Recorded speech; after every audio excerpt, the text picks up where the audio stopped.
Hola a todas, bendiciones. El día de hoy vamos a ver la semana 5 de nuestro estudio Diseño Divino. Sean todas bienvenidas a una semana más. Por parte de un corazón agradecido, quiero hacerles una cordial invitación a nuestro próximo retiro, que es este 4, 5 y 6 de abril. Ya está muy cerca y nos encantaría verlas ahí. A las que puedan acompañarnos, déjenos un mensajito para que les mandemos más información, pero nos encantaría poder verlas ahí. También las queremos invitar a nuestros desayunos en Tijuana, en el restaurante Lionfish de la tercera etapa del río, todos los martes de 8:30 a 11:30 de la mañana. También, si quieren más informes, déjenos un mensaje o para podernos comunicar con ustedes. Entonces vamos a empezar la semana 5. Vamos a hacer una oración para empezar. Vamos a poner esto en manos del Señor. Padre, te damos tantas gracias por estar aquí el día de hoy, Padre, con nosotras como siempre. Gracias, Espíritu Santo, por ser tú el que me guíe esta noche para poder transmitir lo que quieres enseñarnos el día de hoy. Padre, te damos tantas gracias por la paciencia que tienes para con nosotros, por enseñarnos con amor, por ayudarnos a poner en práctica todo lo que aprendemos. Te pido que seas tú abriendo nuestros ojos espirituales para que podamos entender lo que tú tienes para nosotros. Te pido por cada una de mis hermanas que están aquí conectadas en vivo y las que la van a ver en diferido en otros horarios, en otras ciudades. Te pido por cada una de ellas y por su familia que representan, Señor. Te pido que los guardes en el hueco de tu mano, que los bendigas, que suplas cada necesidad de ellas, Señor, tanto física como emocional, espiritual, Señor. Que seas tú cobijándonos, abrigándonos, Señor, de todo, de todas nuestras necesidades. Gracias, Espíritu Santo, por estar ahí siempre guiándonos, consolándonos. Gracias por estar ahí. Gracias porque no nos abandonas, porque como Jesús no lo prometió, tú estarás con nosotros hasta el fin del mundo. Gracias, gracias Jesús por haber hecho ese sacrificio en la cruz, por el que nosotros podemos tener esa esperanza y esta fe en que un día, Padre, vamos a estar ahí contigo. Gracias, te pedimos todo esto en el precioso nombre de tu Hijo Jesús. Amén y amén.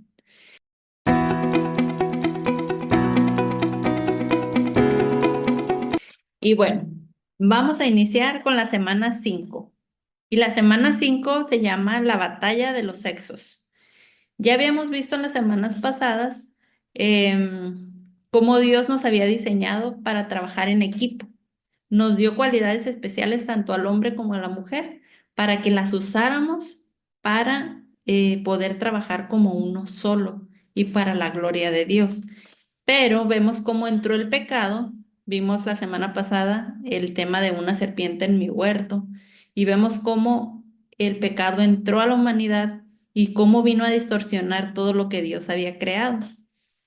Esta semana vamos a ver la batalla de los sexos y empieza hablando sobre un juego de tenis entre un veterano del deporte que ya tenía 55 años, era un hombre que se burlaba de la mujer, que era una persona que no era íntegra, que se sabía, que usaba diferentes trucos para obtener ganancias, dice aquí, y hacía exhibiciones de tenis, pero usaba todos artefactos o cosas para mofarse, para reírse de la mujer y hacía comentarios sexistas acerca de las mujeres, este, acerca de la superioridad del hombre con la mujer. Entonces, este hombre había vencido a una mujer, a una atleta australiana, le había ganado, era una de las mejores jugadoras del mundo y le había ganado. Entonces, como estaba todo el auge del feminismo en ese tiempo, había otra jugadora que, que era de los Estados Unidos. Ella tenía 25 años, a diferencia de él que tenía 55. Ella tenía 25 años, era mucho más joven, era campeona en un estado, había ganado 4 campeonatos, en otro estado había ganado 6 campeonatos, estaba en el auge de su carrera, estaba en lo máximo. Entonces, ella era una persona que defendía a las mujeres. Luchaba activamente para que las deportistas feministas recibieran la misma remuneración que los atletas masculinos. Entonces, eh, en este juego que se llamó la Batalla de los Sexos, ellos dos compitieron para ver quién era mejor. Sí, dice que ella llegó con una frase que decía, cualquier cosa que tú hagas, yo la haré mejor. Y apareció vestida de Cleopatra, sentada en una silla de terciopelo rojo que cargaban hombres musculosos. Y después él entró eh, en un carruaje jalado por un grupo de mujeres escasamente vestidas al estilo Playboy. La tan promocionada batalla de los sexos estaba por iniciar. Y dice que esta batalla de los sexos, perdón, las personas en esa época la recordaban tanto como recordar un Super Bowl o, o una especie de una serie mundial. Entonces fue algo que la generación recordó por muchos años. Ahorita en nuestra época ya no lo recordamos o porque ya pues tiene mucho tiempo que pasó, pero cuando escuchamos Batalla de los Sexos nos puede venir a la mente algún programa de televisión o un juego de mesa que se llama así, la Batalla de los Sexos. Este, y ese juego de mesa dice, la batalla de los sexos, la batalla continúa. Y bien dice, porque continúa todavía. Toda esa batalla entre el hombre y la mujer, aún en nuestros tiempos, continúa. Y sigue, y ha afectado tanto la masculinidad como la feminidad. Vámonos a pasar al día 1 donde dice, todos hemos caído. Ya vimos en el estudio de Génesis cómo Dios confronta a Adán y a Eva por su pecado. Cuando Dios le preguntó a Adán la razón por la que había comido el fruto, no asumió su responsabilidad, ni Eva tampoco.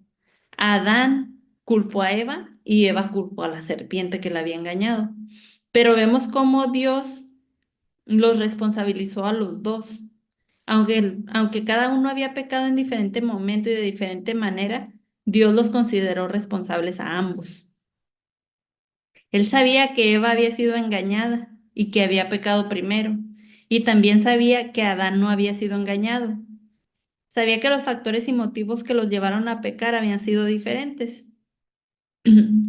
pero todos habían pecado y habían caído de su gloria, como dice Romanos 3:23. Todos los hombres y las mujeres estaban en la misma situación. Cuando se dieron y aprobaron el fruto prohibido, toda la raza humana cayó. ¿Sí? Entonces, ¿por qué toda la humanidad cayó o por qué todos somos pecadores a partir de lo que hizo Adán y Eva? ¿Por qué? Porque Adán era el primogénito de la humanidad, era el responsable de la humanidad. Dios le había dado a Adán como cabeza de los seres humanos la responsabilidad del bienestar de la familia humana, así que Dios lo consideró como el máximo responsable. Dice en otro versículo, en Adán todos mueren. En Adán, que es la figura del primer Adán, todos morimos porque el pecado entró en cada uno de nosotros. El primer Adán es la figura de otro Adán que había de venir, que moriría como representante de la humanidad y cambiaría las trágicas consecuencias del pecado, como el apóstol Pablo dice en Romanos 5. Y ahí viene unos versículos de Romanos 5. Dice, Adán es figura de aquel que había de venir, pero el don no fue como la transgresión. Así que como la transgresión de uno vino la condenación a todos, o sea, como uno pecó, vino la condenación a todos, de la misma manera, por la justicia de uno, que es Jesucristo, vino a todos los hombres la justificación de vida. Porque así como la desobediencia de un hombre, los muchos fueron constituidos pecadores, así también la obediencia de uno los muchos serán constituidos justos. Pero la ley se introdujo para que el pecado abundase, mas cuando el pecado abundó, sobreabundó la gracia. Para que así como el pecado reinó para muerte, así también la gracia reine para la justicia, para vida eterna mediante Jesucristo nuestro Señor. Cuando entró la ley, o sea, Dios dijo, era como una ley, ¿no? Dios les dijo, de este árbol no van a comer. Y ese era el mandato, esa era la ley. Igual que cuando Dios le dio la ley a Moisés en el Éxodo. Les dio las leyes y ahí se dieron cuenta que no podían cumplirlas. Como seres humanos no podían cumplirlas. ¿Por qué? Porque el pecado estaba ahí y fallábamos y no las cumplíamos. Y aunque queremos a veces hacer lo bueno, volvemos a fallar y volvemos a hacer lo malo. Y entonces nos damos cuenta que solamente a través de Jesús, a través de su justificación, tenemos justicia, tenemos gracia y justicia para vida eterna mediante Jesucristo, como dice aquí en el versículo 20-21 de Romanos 5. Y viene una tabla donde ustedes van a llenar. A partir de estos versículos, van a poner de un lado la comparación, el contraste entre lo que pasa con el primer Adán y lo que va a pasar con el último Adán, que es Jesucristo.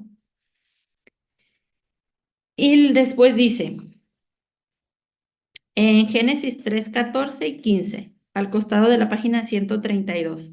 Y Jehová Dios dijo a la serpiente, por cuanto esto hiciste, maldita serás entre todos los animales del campo, y sobre tu pecho andarás, y polvo comerás todos los días de tu vida.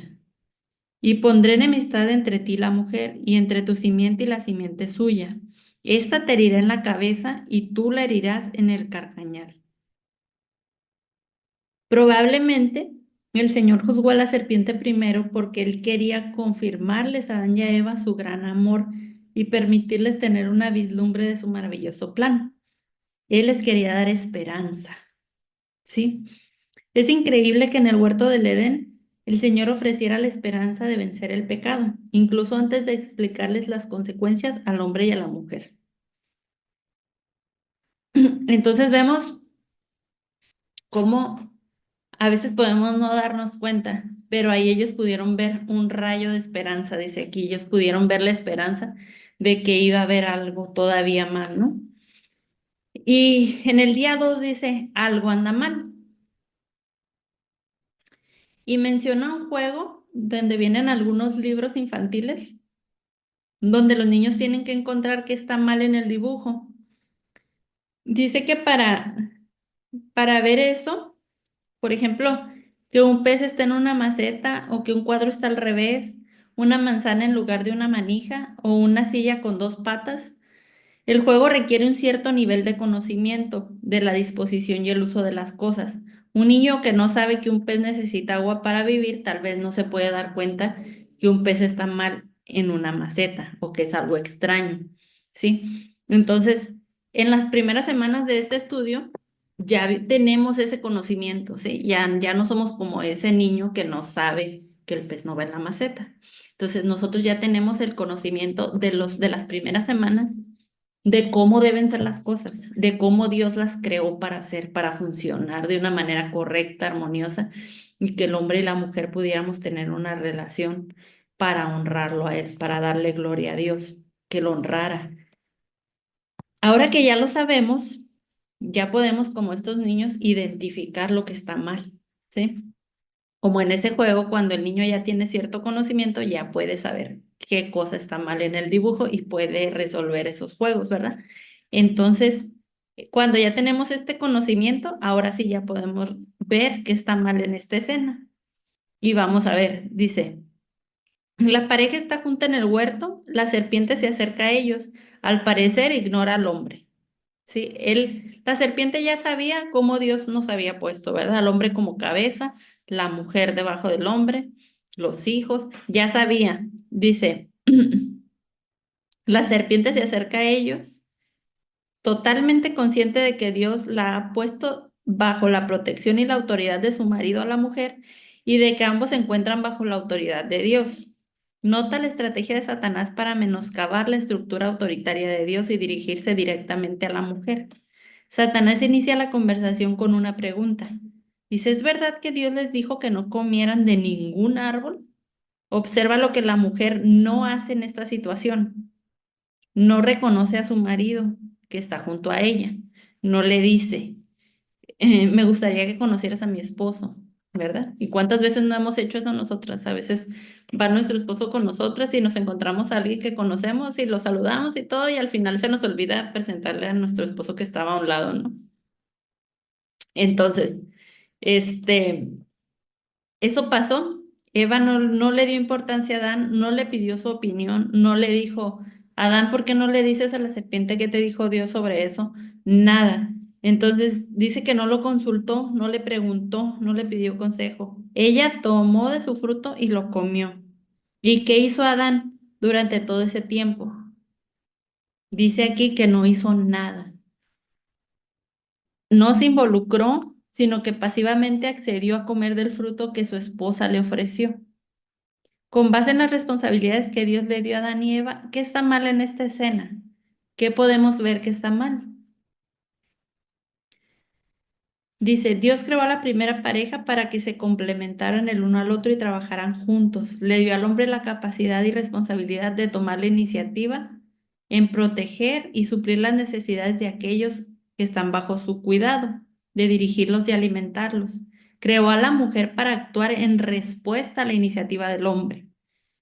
Actuar en respuesta a la iniciativa del hombre, no independiente de él. Cada uno de ellos fue creado con un diseño único para que pudieran unirse y actuar como uno solo. Aún las obvias diferencias fisiológicas entre la mujer y el hombre expresan una verdad fundamental. Pero dice, en esta escena, ¿quién está dirigiendo y alimentando en esta situación? Cuando el hombre es el que tiene que dirigir y proveer y alimentar, ¿quién lo está haciendo? Eva lo hizo, ¿verdad? No es el hombre, sino la mujer. ¿Y quién está respondiendo en vez de tomar la iniciativa? El hombre, cuando Eva es la que tenía que responder a la iniciativa del hombre. ¿Y por qué no están colaborando mutuamente en relación? Algo está mal. Y desde aquel día, el hermoso orden diseñado por Dios ha sido desfigurado y tergiversado por el pecado. Cuando la humanidad cayó, hubo una sentencia de muerte como consecuencia de haber comido del fruto prohibido. En Génesis 3:19, la muerte es el final de la vida, pero también hubo una muerte espiritual. La muerte física es el final de la vida, pero también hubo una consecuencia de muerte espiritual, que es la separación con Dios, de Dios. Después de la caída, Dios pronunció un castigo específico para el sexo masculino y el sexo femenino. La mujer recibió una sentencia diferente al hombre. Las sentencias estaban vinculadas a la forma en que se crearon los sexos y a la forma en que habían quebrantado el diseño divino de Dios. Debido a que la mujer y el hombre no eran iguales, experimentaron los efectos del pecado en manera diferente. Bueno, ya vimos en Romanos 3:23 que todos hemos pecado y hemos caído de la gloria de Dios. Dice, pero ¿te has puesto a pensar que el pecado afecta específicamente a cada sexo? El pecado afecta a la masculinidad y también a la feminidad. Afecta en la forma que Dios nos creó como hombres y mujeres, cambiando los roles de género. Dios dijo que la mujer padecería el ser madre, con dolor darás a luz. Y también padecería el ser esposa. Tu deseo será para tu marido. Vamos a leerlo en Génesis 3:16 al 17. Dice, a la mujer dijo, multiplicaré en gran manera los dolores de tus preñeces. Con dolor darás a luz los hijos, y tu deseo será para tu marido, y él se enseñoreará de ti. Y al hombre le dijo, maldita será la tierra por tu causa, con dolor comerás de ella todos los días de tu vida. Entonces, a la mujer le dijo, tus relaciones sufrirían. Ella pasaría dificultades como mujer. Y Dios le dijo al hombre que tendría que trabajar para proveer y proteger a su familia. Iba a sufrir en su capacidad, en su eficacia, en su fuerza para producir resultados. Él pasaría dificultades como hombre. Y aquello que una vez había traído alegría y unidad a los dos, ahora iba a traer dolor y frustración. Y también tenemos que ver que el dolor hace referencia a un dolor físico, pero también a un dolor emocional. Algunas palabras hebreas relacionadas muestran que dolor también puede implicar las siguientes emociones. Y viene una lista en la página 138: aflicción, tristeza, cansancio, fatiga, irritación, enojo, amargura, desesperación, disgusto, nerviosismo, confusión, desagrado. ¿Sí? Y si le preguntamos a un hombre también, cuando está haciendo sus esfuerzos por proveer, por cumplir con todas las necesidades del hogar, cuando se quiere esforzar por hacer bien las cosas, si le preguntas también, ha sufrido todo este tipo de emociones en sus esfuerzos. También los hombres sufren eso. El dolor es la tragedia, la trágica consecuencia del pecado, tanto para el hombre como para la mujer. Tristemente, mientras haya pecado en el mundo, será inevitable que hombres y mujeres experimenten dolor y muerte.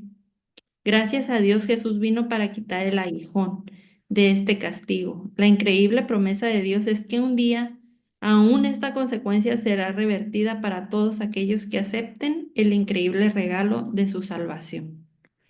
Y esta es la parte que nos da esperanza. Esta es la parte que nos alegra y nos da esperanza porque todo este dolor, todo esto que decimos por la culpa de Eva, por la culpa de Adán, ahora todos estamos cargando con este pecado, pero hay una esperanza y en Apocalipsis 21:4 lo dice. ¿Verdad? Que todo el dolor se va a ir, que ya no va a haber dolor. Dice, enjugará Dios toda lágrima de los ojos de ellos, y ya no habrá muerte, ni habrá más llanto, ni clamor, ni dolor, porque las primeras cosas pasaron. ¿Sí? Entonces en Jesús tenemos esa esperanza. Dice aquí para todos los que acepten el increíble regalo de su salvación. Jesús fue ese Adán, ese segundo Adán que vino para traernos esa salvación, para que en Él todos, así como en Adán, todos fuimos condenados y todos estamos pasando por el pecado y por el dolor. Así en Jesús todos somos justificados y todos tenemos vida eterna en Jesús, cuando lo aceptamos a Él, cuando aceptamos ese regalo de su salvación. Cuando decimos, sí, Señor, sí quiero que tú seas mi Señor, sí quiero que tú tengas control sobre mi vida y sí quiero que mi vida esté bajo tu control y quiero obedecerte y quiero seguirte. Y es lo más hermoso que hemos experimentado, es lo más hermoso cuando todo empieza a cambiar, cuando aún aquí en este mundo imperfecto, todo empieza a ser diferente, empiezas a sentir esa paz en tu corazón, esa confianza en Dios, en que aunque pasen dificultades, Él está ahí. Él está ahí con nosotros y nos ayuda a pasar por esos procesos, que aunque hay dolor, es diferente pasarlo con Él que pasarlo solas. El pecado de Adán y Eva no tomó a Dios desprevenido ni lo dejó desorientado. Dios no dijo, ¿y ahora qué vamos a hacer? Los hombres ya pecaron, la humanidad pecó, ¿ahora cuál va a ser el plan? No. Dice que el maravilloso plan de Dios para la redención había sido diseñado y se había puesto en marcha desde la eternidad pasada. Después de darles a Adán y a Eva la oportunidad de que explicaran lo que habían hecho, Dios maldijo a la serpiente. Él no se molestó en pedirle explicación a la serpiente. A Adán y a Eva sí, les preguntó y ellos no asumieron su responsabilidad, pero a la serpiente no, simplemente la castigó. Los teólogos se refieren a Génesis 3, 14 y 15 como el protoevangelio. Protoevangelio viene de la palabra proto significa principio, como por ejemplo prototipo, ¿no? Prototipo es el primer molde de algo que se va a fabricar o que se va a hacer, es un prototipo. Lo hacen exactamente como va a ser y ese es el primero, es un prototipo. Por eso protoevangelio es la primera mención del evangelio, porque es el primer pasaje de la Biblia que anuncia las buenas nuevas de la venida del Salvador. En Génesis, en esta parte que leímos de Génesis, ahí está anunciando cómo la serpiente iba a ser herida en la cabeza y ella iba a herir a la simiente, a la semilla de la mujer en el carcañal, que es Jesús. Entonces, desde ahí ya estaba anunciado el Evangelio, por eso lo llaman protoevangelio. Habría enemistad entre la mujer y la serpiente y entre la simiente de ambas. Y esto no, dice que habría enemistad no significa como que nada más como cuando alguien no te cae bien o no tienes una amistad, pero te mantienes alejado, no es algo así, sino que dice que enemistad, esa palabra sugiere un nivel de animosidad asesina.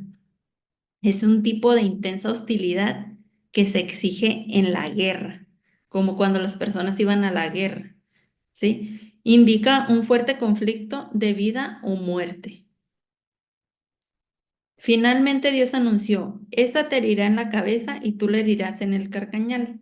Eso hablaba de la batalla entre Cristo y Satanás. Dios sabía que los dos pelearían y se herirían mutuamente, pero la herida de Jesús sanaría y aparte sería de beneficio para la humanidad porque iba a ser el medio para que los pecadores fueran sanados, para que se terminara ese pecado que había entrado en la humanidad. Mientras que la herida de Satanás sería fatal. Finalmente Jesús aplastaría a Satanás bajo sus pies. Lo dice en Romanos 16:20. En resumen, Dios le dijo a Satanás, come polvo, la lucha empieza y tú vas a perder. Eva no pudo entender cabalmente lo que Dios estaba diciendo, pero debe haber visto un rayo de esperanza. La promesa de Dios acerca de la semilla de la mujer que sería victoriosa sobre Satanás confirmó que su gran amor y gracia y misericordia triunfarían sobre Satanás, el pecado y el juicio. El día 3 Ok. dice, donde más duele. Dice, con el paso de los años he descubierto que toda la fortaleza que Dios nos da, si no la cuidamos constantemente y la rendimos bajo su control, puede convertirse en un área de debilidad y fracaso. ¿Sí? Vimos que Dios puso el castigo sobre las áreas donde nos había dado responsabilidad o características en cada sexo, en la mujer en las relaciones y en el hombre en su fuerza, en su capacidad para producir, ¿verdad? Entonces, dice aquí, todas las fortalezas que Dios nos da, si no la ponemos bajo su control, nos puede, ahora sí que el enemigo se aprovecha y las puede usar en nuestra contra. Dice, es precisamente ahí donde el enemigo a menudo nos ataca, porque sabe que si puede destruirnos en esa área, probablemente le concederemos territorio también en otras áreas, ¿sí?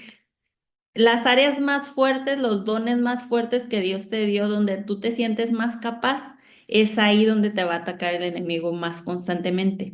Porque sabe que si, dice aquí, sabe que si entra en esa área, si tú le das territorio en esa área, pues es lo más, son tus áreas fuertes. Entonces es más fácil que pueda entrar en todo lo demás.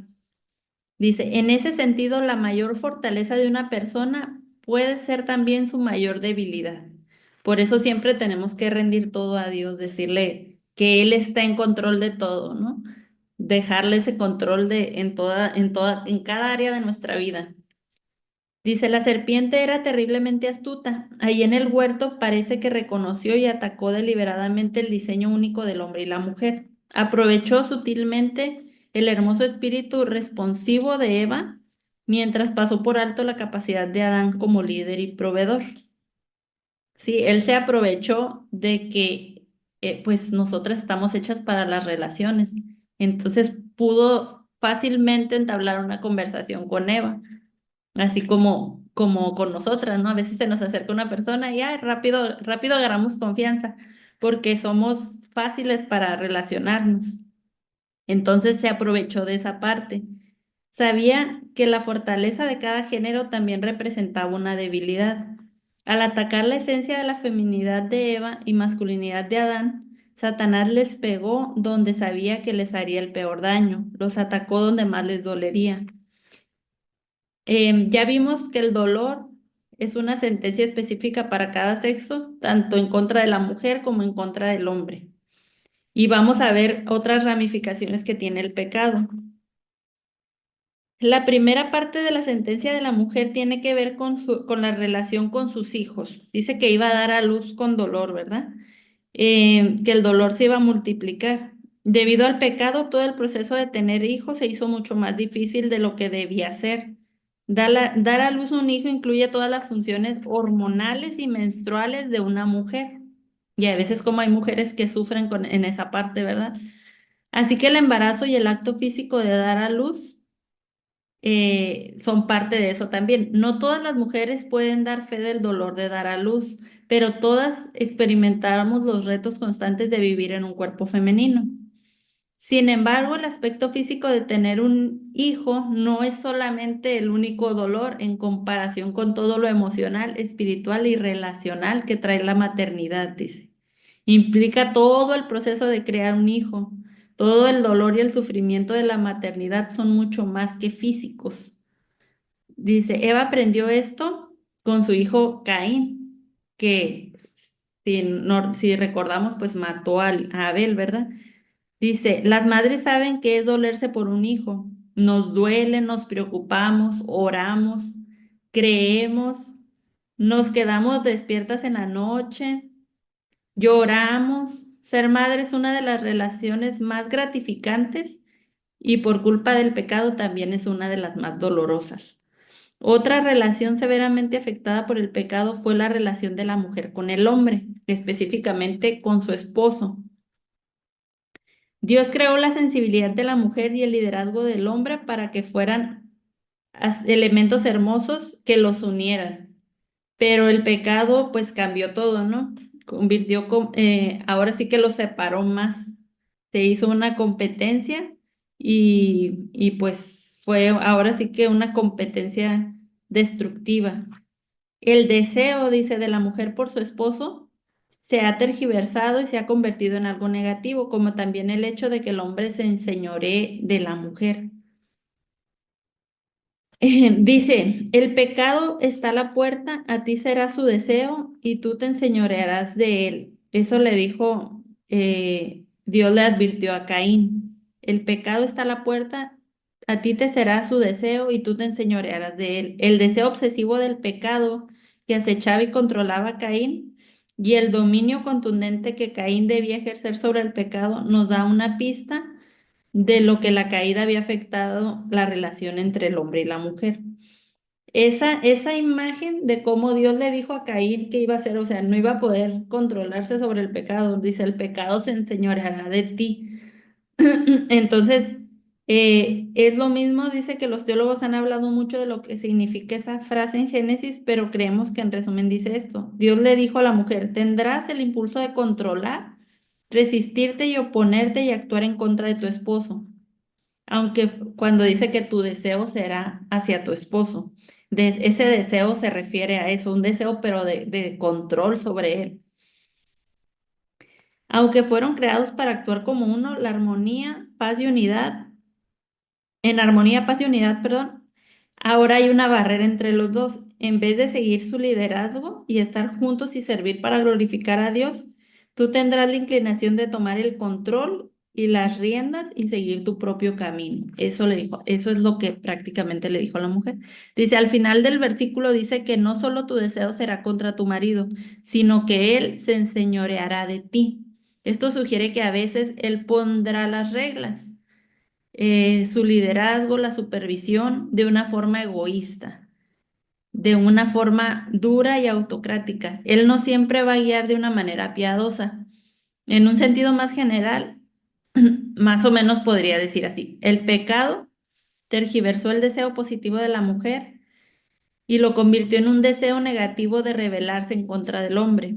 El pecado tergiversó el impulso positivo del hombre de usar su fuerza para guiar y proteger y suplir las necesidades de la mujer y lo convirtió en una tendencia negativa a abusar de ella y a cederle sus responsabilidades a ella. Sí, entonces, en vez de que el hombre se haga responsable de todo, suplir, proteger y todo eso, dice, a cederle esas responsabilidades. Entonces, los hombres en pecado están predispuestos a cedernos toda su responsabilidad. Este es el principio de la batalla de los sexos. Dios creó los sexos para vivir en unidad, pero el pecado lo cambió todo. El pecado dañó la delicadeza inherente de la mujer y también dañó la fuerza inherente del hombre. El pecado distorsiona el género y provoca dolor en la relación entre el hombre y la mujer y provoca una competencia. La mujer no es la única que siente dolor. El Señor también sentenció al hombre al dolor. El hombre fue creado para tomar iniciativa. Él debía cumplir las necesidades de su familia y protegerla. Pero a causa del pecado, sus esfuerzos se vieron frustrados. El entorno sobre el cual debía ejercer dominio prevalecería sobre él. En vez de rendirse a su fuerza, resistiría persistentemente sus esfuerzos. El hombre trabaja y trabaja, pero la tierra que intenta cultivar lo combate con espinos y cardos. El hombre siente que aunque lo intente con todas sus fuerzas, no puede progresar. No sirve de nada. Sus esfuerzos nunca son suficientes. El polvo lo hará polvo, dice. Dios le dio al hombre la inclinación natural a triunfar y prevalecer en una forma positiva, pero a causa del pecado todo en la vida le sale al encuentro y le opone resistencia. El trabajo le opone resistencia, las finanzas le oponen resistencia, incluso su esposa y sus hijos le oponen resistencia. Todavía se las ponemos más difícil al hombre, ¿no? Es imposible que supla todas las necesidades de su familia. Pecado, enfermedad, fíjense las necesidades de su familia. Pecado, enfermedad, corrupción y destrucción presionan por todos lados. Y aunque ponga lo mejor de sí, el hombre no tiene suficientes dedos para tapar todos los agujeros. O sea, es demasiado para el hombre, por eso se sienten frustrados. Después de los dos primeros capítulos, donde vimos que Dios creó todo y vio que era bueno, así como era maravilloso el diseño de Dios y la bendición que Dios dio al universo, también vemos las consecuencias y la degeneración del pecado. El pecado ataca la misma esencia de nuestro ser como mujeres y como hombres. Aquello que Dios había creado para manifestar su gloria y llenarnos de alegría, ahora está resquebrajado y es una fuente de dolor. Solo con su divina intervención lo que está resquebrajado puede volverse a restaurar. Y gracias a Dios eso es exactamente lo que pasa cuando recibimos a Jesús y cuando todo empieza a cambiar, ¿verdad? Dice en el día 4, la trágica historia de ellas. Y aquí nos habla de todos los correos que reciben en Aviva Nuestros Corazones, de mujeres que se casan con una ilusión, dice, de decir ese sí acepto a su príncipe azul, pero después se dan cuenta y escriben, dice, con lágrimas en los ojos de que no era así, de que tenían muchas esperanzas y expectativas y sueños, pero que realmente no los están viviendo, al contrario, están viviendo dolor y frustración, tensión, dice, esos sueños románticos que tuvieron cuando eran jóvenes se han convertido en expectativas incumplidas, decepciones amargas, enojo y conflicto. Muchas de estas mujeres son esposas realmente desesperadas y ya vienen ahí varias cartitas que ellas mandan, ¿verdad? Y no las vamos a leer todas, pero son de mujeres que han sido engañadas, que, que han sido violentadas, abusadas sexualmente, que sienten que dice aquí una que siente que su esposo solamente la necesita para satisfacer sus necesidades sexuales, mujeres que se sienten utilizadas. Dice, las mujeres experimentan muchísimo dolor en el matrimonio y estas historias solo son una muestra del terrible daño que sufren las relaciones entre el hombre y la mujer.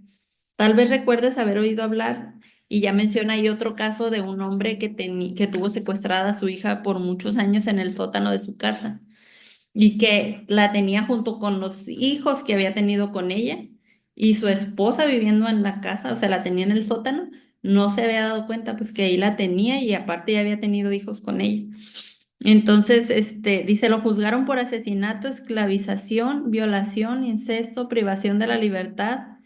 Su pobre esposa no tenía idea de que él mantenía cautiva a su hija. Entonces dice, hay hombres que cometen atrocidades contra las mujeres, es un problema mundial. Dice, novias quemadas, esposas golpeadas, viudas, mutilación genital, infanticidio, niñas entregadas en matrimonio, violación, tortura, humillación pública, ataques con ácido, prostitución, comercio de esclavas, pornografía, abuso, asesinato. muchísimas cosas, ¿verdad? Dice que es real, el dolor de la feminidad no es insignificante, es real, es devastador y no se puede ignorar. También habla de unas mujeres que no solamente son cartas, sino que son mujeres que ellas conocen. Dice, recuerdo de una amiga que sospechaba que su esposo le estaba acosando sexualmente a su hija, otra amiga que soportó el agravio verbal de su esposo durante años, una amiga joven cuyo novio la drogó y la violó, otra amiga que descubrió que su esposo era adicto a la pornografía y que mantenía una aventura amorosa. Otra amiga a la que le di dinero para que escapara de los golpes de su esposo, dice, y mientras escribo esto, con lágrimas y me emociono profundamente, porque estos no son informes o estadísticas impersonales, dice, son personas que conozco y probablemente ustedes también pueden conocer otras situaciones de otras personas cercanas. Dice, esto es demasiado real y es demasiado frecuente. Dice, no sé tú, pero cuando escucho hablar de una mujer que ha recibido maltrato de un hombre, casi siempre mi primera reacción es ira, es enojo, quiero defenderla, quiero desquitarme, quiero vengarme del que causó tal daño. Dice, la semana pasada animé a una amiga desconsolada que me contaba cómo su esposo, que también era un amigo mío, le había roto el corazón. Dice, sinceramente lo único que quería hacer era ir corriendo a su casa y gritarle en su cara y decirle todo lo que pensaba de él. Gracias a Dios mi esposo me interrumpió y dice, con un amable recordatorio me dijo, él no es el enemigo real aquí. Dice, las mujeres somos seres relacionales, estrechamos lazos y nos identificamos unas con otras. Por tanto, el dolor de otras mujeres nos afecta profundamente. Queremos defenderlas, queremos abrazarlas, queremos ayudarlas, queremos identificar qué las está afligiendo y ayudar a encontrar alivio. Debido a que Dios creó a la mujer para el hombre, debido a que ella es el sexo más débil y delicado, y debido a los efectos trágicos de la caída, muchos de los problemas de la mujer a lo largo de la historia han sido resultado de su relación con el hombre. Y es tentador para nosotras adoptar la mentalidad de nosotras y ellos, hacer esa separación, ¿verdad? Y ver al hombre como el único problema.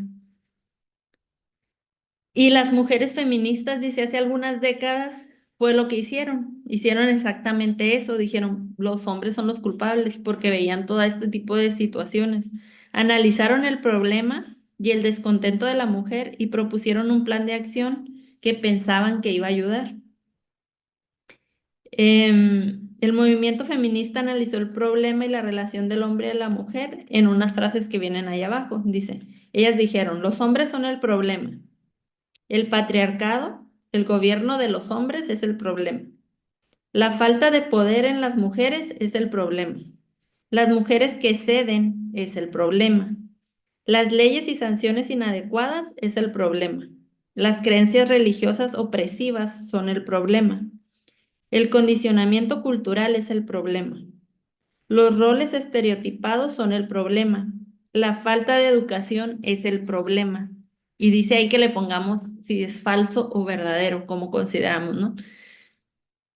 Depende de cómo lo veas, hay un cierto grado de verdad en cada oración. Ciertamente todos son problemas y preocupaciones reales, pero por otra parte, también hay cierto grado de mentira en cada oración. No son totalmente exactas porque no toman en consideración la verdadera raíz del problema. ¿Verdad? Ya habíamos visto cuál fue la raíz del problema cuando Dios nos diseñó y estaba esa relación tan bonita, ¿no? Cuando entró el pecado, ahí empezó todo el problema. La relación entre el hombre y la mujer no es el hombre y no es la mujer, sino que es el pecado. El pecado afecta a las mujeres como a los hombres y pueden pecar en formas diferentes, pero la verdad es que todos hemos pecado y todos hemos caído de la gloria de Dios, como dice también en Romanos, ¿verdad? Las mujeres no son inocentes, las mujeres también son pecadoras. Las mujeres pueden corregir el pecado, las mujeres no pueden corregir el pecado, de modo que no podemos corregir a los hombres y no podemos corregir la relación entre el hombre y la mujer. Ni siquiera podemos corregirnos a nosotras mismas, dice aquí. Pero no te desesperes, pronto veremos a alguien que sí puede. El movimiento de mujeres del siglo pasado tuvo el deseo de aliviar el dolor de la feminidad y aclarar las cosas, pero aunque identificó algunos problemas válidos, no los abordó desde una perspectiva bíblica. Alentó a las mujeres a adoptar una mentalidad de nosotras y ellos, a jugar el juego de la culpa, a enojarse y a tener el derecho de hacerlo a mi manera. Agregó más leña al fuego y alentó a las mujeres a desquitarse y a pelear contra los hombres. Y muchas de ellas a hacerlo con violencia, ¿verdad? Vemos cómo en las calles cuando se manifiestan no lo hacen pacíficamente, sino que usan la violencia porque se quieren dar a notar, porque realmente hay un problema que ellas identificaron y que lo quieren arreglar a su manera, a su forma y pues ellas solas, ¿no? Em, pero dice, como dijo el esposo de Mary, el hombre no es el enemigo aquí. Y vamos al día 5, la liberación femenina. Lo llamaron la papelera de la libertad. Mientras las mujeres desfilaban en pantalones de jean, minifaldas y blusas sin sostén, iban arrojando trapos y guantes de cocina, pestañas postizas, sostenes, ejemplares de revistas para amas de casa y otros instrumentos de tortura femenina. En medio de los destellos de las cámaras fotográficas, esta rimbombante protesta del concurso de Miss Estados Unidos en 1968 tuvo más interés periodístico que el concurso en sí. Entonces, había un concurso de Miss Universo y empezaron a hacer esta marcha, donde empezaron a desfilar así como lo dice aquí, ¿no? Y a aventar cosas. Eso tuvo más, ahora sí que los periodistas se enfocaron más ahí que en el concurso. El grupo de manifestantes subastó una muñeca de Miss Estados Unidos de 2,50 metros de alto con brillosas lentejuelas y senos voluminosos. Hicieron desfilar a una oveja con un moño atado a la cola, cubierta con una bandera y la coronaron Miss Estados Unidos. Sostenían pancartas que decían bienvenidos a la subasta de ganado Miss Estados Unidos. Soy una mujer, no un juguete, un animal de exhibición o una mascota. Adentro, las cámaras de televisión se enfocaron en transmitir la coronación de la reina del concurso. Cuando la bonita joven empezó a hablar, empezaron los gritos afuera. Abajo con Miss América, libertad. Y después una enorme sábana blanca empezó a desplegarse lentamente desde el balcón con el enfoque de las cámaras. Millones pudieron ver el inconfundible mensaje, liberación femenina. Así comenzó el gran espectáculo feminista. El público observó fascinado cómo las feministas arrojaban ciertos productos a un inodoro para protestar contra los anuncios publicitarios estereotipados y cómo las manifestantes protagonizaron una protesta de 11 horas frente a las oficinas de una revista para amas de casa. Espectadores observaron cómo las feministas montaron un piquete frente a la agencia de licencias matrimoniales, vieron el arresto de las mujeres manifestantes que irrumpieron en una casa editorial pornográfica y presenciaron la famosa escena en la cual la feminista Betty Friedan entró y se sentó en el bar del Plaza Hotel en Nueva York en protesta contra la política de solo permitir hombres. El mesero simplemente removió su mesa en lugar de servirle. Revistas, periódicos, televisión y radio, todos los medios de publicidad se vieron envueltos en las actividades y filosofía del movimiento feminista.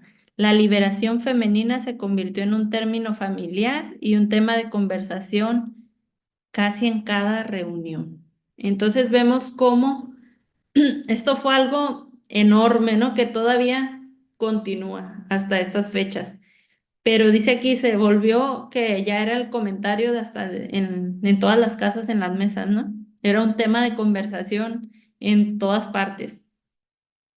La idea central del movimiento de liberación femenina era que para ser feliz la mujer tenía que liberarse de las antiguas ideas acerca de la feminidad. Tenían que tirar a la basura la idea original del matrimonio, de la maternidad y de la moralidad. Necesitaban luchar contra el dominio masculino y usar el poder y el derecho de autodefinirse. Sí, entonces ellas empezaron a hacerlo porque había un problema real. Había mujeres que realmente estaban siendo abusadas que realmente hombres estaban aprovechándose de su fuerza, de su posición en sus hogares y las estaban maltratando, pero lo hicieron de la manera incorrecta. Ahora sí que ellas dijeron que dice aquí, las ideas acerca de la feminidad tiraron toda la basura acerca del matrimonio, de la maternidad y de la moralidad.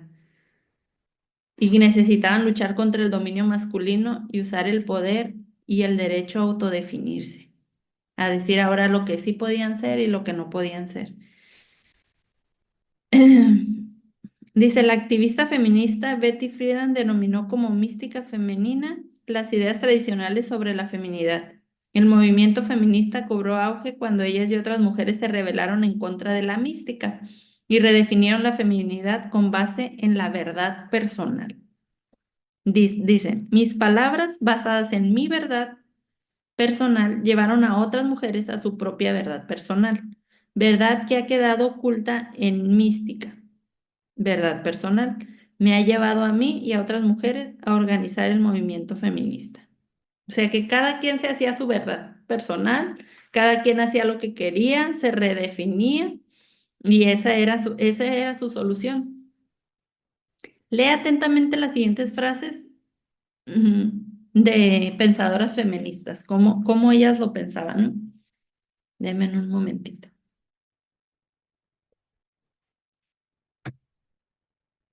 Ya se me secó la garganta. Dice, nosotras las mujeres necesitamos y no podemos confiar en ninguna otra autoridad que en nuestra verdad personal. Si ellas, esa frase de verdad personal era lo que las definía. Las mujeres fueron despojadas del poder de autodefinirse. No hemos sido libres de usar nuestro propio poder para autodefinirnos, definir al mundo o a Dios. Fíjense, definir a Dios y al mundo. Existir humanamente es autodefinirse, definir al mundo y a Dios. Las mujeres ahora se están levantando para definir, es decir, crear nuestro mundo. Y luego dice otra, el poder de las mujeres implica su autodeterminación. Y esto significa liberarse de todo el peso de la sociedad paternalista. Dice, ¿puedes identificar qué está mal en estas oraciones? ¿Contienen alguna de las mismas mentiras engañosas que Eva creyó? Sí, ¿verdad? En la lista de abajo marca las ideas erróneas que tienen en común. Y dice, yo sé más que Dios. Sí, dice que pueden definir a Dios, querían definir a Dios y al mundo y autodefinirse. Tengo el derecho, tengo el poder, tengo el potencial. Puedo decidir por mí misma, también, ¿verdad? Lo haré a mi manera.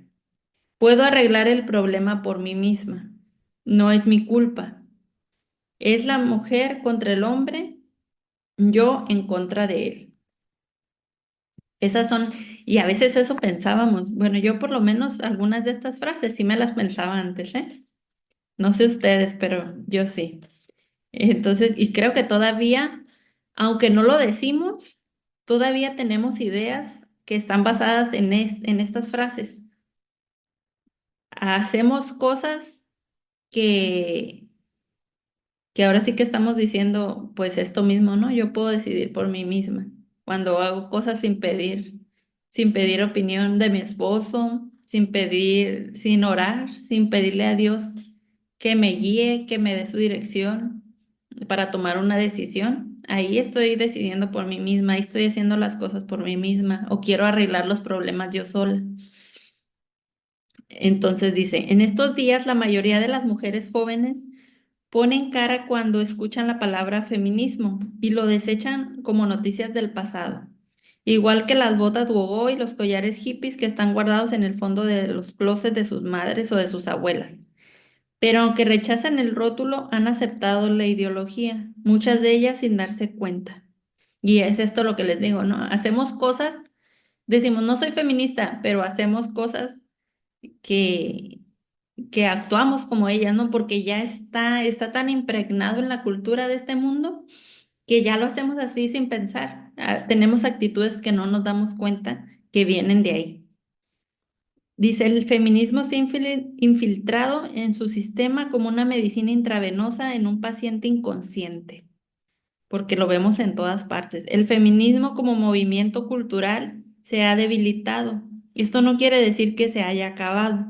Al contrario, la única razón por la que parece haberse debilitado es porque ha sido muy exitoso. El feminismo ha pasado de ser un movimiento a una mentalidad predominante en las masas. Casi toda mujer es feminista en mayor o menor grado. Dice, lee Génesis 3, 20 al 23. ¿Qué hizo Adán después de haber oído la sentencia de Dios sobre su pecado? Vamos a leerlo, dice. Y llamó a Adán el nombre de su mujer Eva, por cuanto ella era madre de todos los vivientes. Y Jehová Dios hizo al hombre a su mujer y a su mujer túnicas de pieles y los vistió. Y los sacó Jehová del huerto del Edén para que labrase la tierra de que fue formado. ¿Qué hizo el hombre después de que Dios lo sentenció? ¿Qué leemos en este pasaje que hizo? Nombró a su mujer Eva, dice, ¿verdad?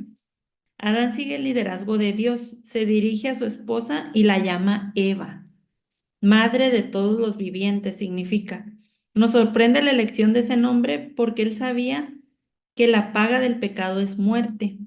Parece que Adán sintió la esperanza de que habían las palabras de Dios, de tal manera que le extendió la mano a su esposa, en fe de que podían ser redimidos y que juntos podían aún ser fructíferos y engendrar vida.